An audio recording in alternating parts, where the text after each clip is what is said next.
Hey, what's up guys, another video here. So today I want to go over a topic relating to life, and this is do not base your life on sports. First point is many people make the mistake of basing their entire identity on a single physical activity such as playing a sport. Once they retire from said sport or get injured to the extent that they can't do it at a high level, they spiral into an identity crisis or into deep depression. This is similar to not having all your eggs in one basket, as the end result can be catastrophic. So you see this with many pro athletes. Once they finish their sport, if they can't find anything to do productively, then they get into drugs, alcohol, depression, or they blow all their money on really bad business ventures. So it's really important that you, as a layman or as a regular person that is heavily involved in the sport, that you have other activities going for you, because anything can happen to you at any point physically. So again, if you are basing your entire identity and entire self-worth on this one activity that's physical, then it's a very dangerous premise, because anything can happen to you physically and it may rob you the ability of doing it at a high level. So my suggestion is to do different activities. I'm not saying to do many activities, but at least to have another activity that's not so reliant on your physical well-being. So it may be something intellectual, maybe something to do with your hands, something that is not so reliant on athleticism or your physical capacity at any given time. So that's my advice. And again, it's very dangerous to place your entire self-worth in a physical activity, especially something that's somewhat dangerous for your body. So that's point number one. So the second point is you must have your next path in life already mapped out as you are ending your sporting journey. There are many activities and projects that you can be involved in outside of playing a strenuous sport. This can include anything from engaging in investing, business deals, or producing projects that involve a recreational hobby or other creative endeavors. So this is really important. So as you're ending your sporting journey, so a lot of athletes, they tend to end their journey at around mid-30s or possibly around 40. Really depends on the sport that you're in. For example, for myself, I'm doing powerlifting, and people can lift competitively until possibly 45 to 50. It depends how their body responds and if they don't get injured. But again, there is a point where I have to stop, to the extent where I'm not getting PRs or personal records anymore. So, I have other hobbies. So I have investing, I have other projects that I'm working on. For example, I'm working on YouTube. So again, there's different things that I'm working on, but I'm always going to be investing, and I'll probably be doing YouTube for the extended period of time,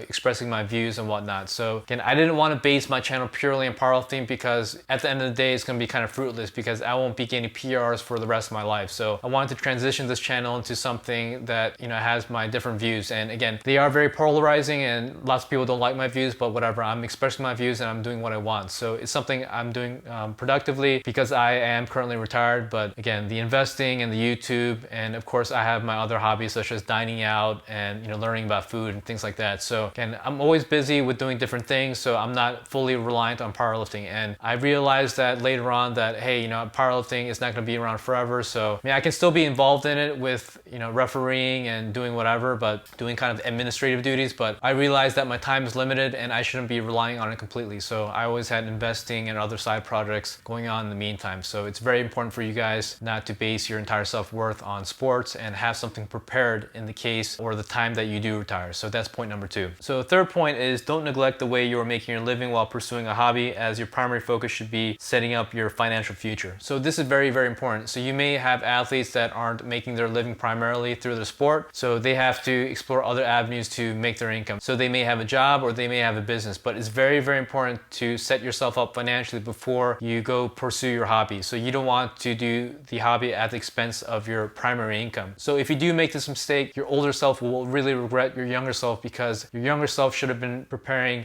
for the older self, and again, the financial future of the older self. So do not make this mistake. Please take priority on your finances. So that comes before anything else: relationships, hobbies, sport, or anything else, assuming you don't make your living off your sport. So anyways, hopefully these 3 points makes it clear that do not place your entire self-worth on a sport, and to take care of yourself financially first. So anyways, thanks guys for watching the video. Please like and subscribe if you did like the video. And if you are interested in my book, please check out the Amazon link below. It explains how I became a multimillionaire at age 35 by only having a salary income of 40K to 81.5K from the ages of 22 to 35. It goes over income, expenses, and more importantly, investing. So that's it guys, and stay tuned for the next video.